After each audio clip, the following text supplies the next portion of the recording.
Let's start with the Yankees and the fact that they are 24-13 and they put up another 10-plus run game. Their offense exploding. You get what you need out of your starter, out of Pineda again, and an ace pitcher in Vargas who had a great start to this season. They knock him out of the game. And now, of course, I think the question has to begin with this team is that will there be pressure on Brian Cashman to move some of these young players that they've coveted, that they put together, and I mean on the roster, but in the system, to add to this team by the end of July and really go for it this year? Are they a team that you look at right now with this offense and the pitching good enough, but the bullpen very good, and say they can win a World Series with one or two moves if they make them by July? No, I think it's a little soon to be talking the way you're talking right now. I understand the excitement and the optimism, and I think we were asking this question. So they get off to the 1-4 start, and then all of a sudden they rally off 20 of the next 25. They go 20-5 in their next 25, and we kept asking the question, as a Yankees fan, when do your expectations change? And now when you pick up the paper today and you start listening to what Hal Steinbrenner has been saying, I think now is the time where the expectations for this team have changed. Because I think this team right now it's the real deal. And you're talking about a team that's getting decent starting pitching. I think there's still some concern, after Tanaka's last 3 starts about him as your ace. But your bullpen is great.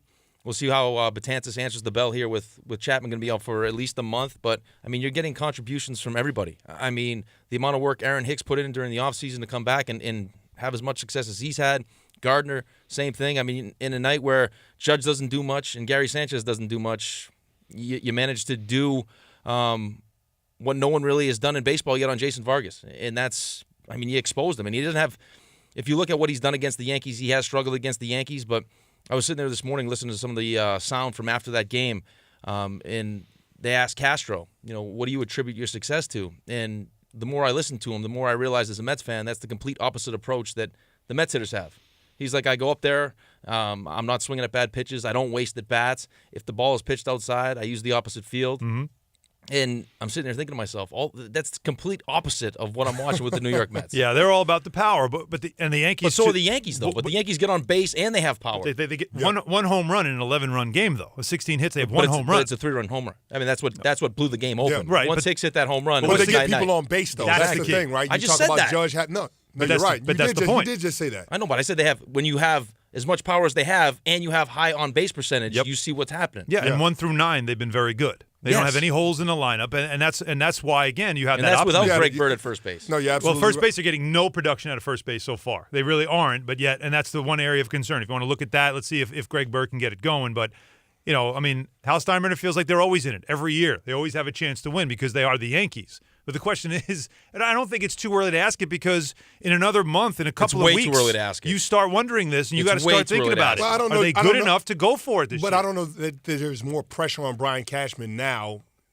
Looking at this team's hot start, I don't know. I don't necessarily see that because of the expectations coming into this season. I know that they performed well in the month of April and in May, but still, this is a team that's young. They're developing. They have a good blend of veterans and youth.